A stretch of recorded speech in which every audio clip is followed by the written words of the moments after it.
उत्तर प्रदेश सरकार के deputy CM Keshav Prasad Maurya की ये तस्वीरें दिल्ली के संसद भवन की हैं। संसद भवन के परिसर में पीएम नरेंद्र मोदी से मुलाकात और राजनीतिक मुद्दों पर गहन चर्चा करते हुए ये शख्स उत्तर प्रदेश के डिप्टी सीएम केशव प्रसाद मौर्य हैं। मौका निकाय चुनाव की तैयारियों का है, जिसे लेकर केशव मौर्य और पीएम नरेंद्र मोदी के बीच खूब सारी बातचीत हुई है। सोमवार को पीएम नरेंद्र मोदी से मिलने पहुंचे केशव प्रसाद मौर्य ने यहां पर पीएम से निकाय चुनाव से लेकर लोकसभा चुनाव तक के बारे में चर्चा की है।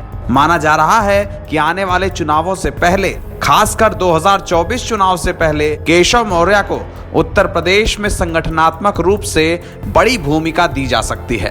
2017 के चुनाव से पहले उत्तर प्रदेश में बीजेपी के प्रदेश अध्यक्ष बनाए गए केशव प्रसाद मौर्य के ऊपर इस बार कई बड़ी जिम्मेदारियां होने वाली हैं। सबसे बड़ी जिम्मेदारी उस नॉन यादव ओबीसी वोट को अपने पाले में करने की होगी, जो बीजेपी का कोर वोट बैंक कहा जाता है। केशव प्रसाद मौर्य का राजनीतिक रसूख क्या है, उसे इस बात से समझ लीजिए कि उनके चुनाव हारने के बावजूद बीजेपी ने उन्हें उत्तर प्रदेश की सरकार का डिप्टी सीएम बनाया था। अब पीएम नरेंद्र मोदी से केशव मौर्य की मुलाकात भी ऐसे माहौल में हो रही है जिस वक्त उत्तर प्रदेश की राजधानी लखनऊ में निकाय चुनाव को लेकर अहम बैठक हुई है।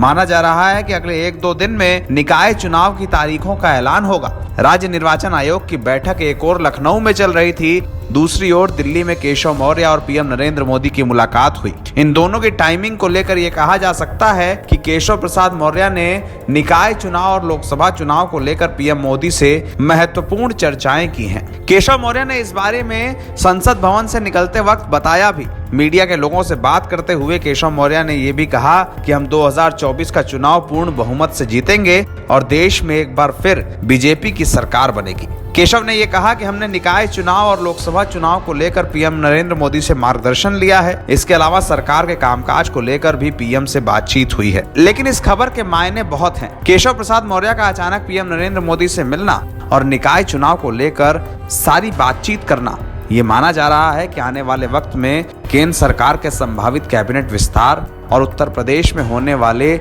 निकाय और लोकसभा चुनाव को लेकर केशव मौर्य से फीडबैक लिया गया है। केशव मौर्य उन नेताओं में जाने जाते हैं जो लंबे वक्त से बीजेपी के लिए संगठन और सरकार दोनों जगहों पर काम कर चुके हैं।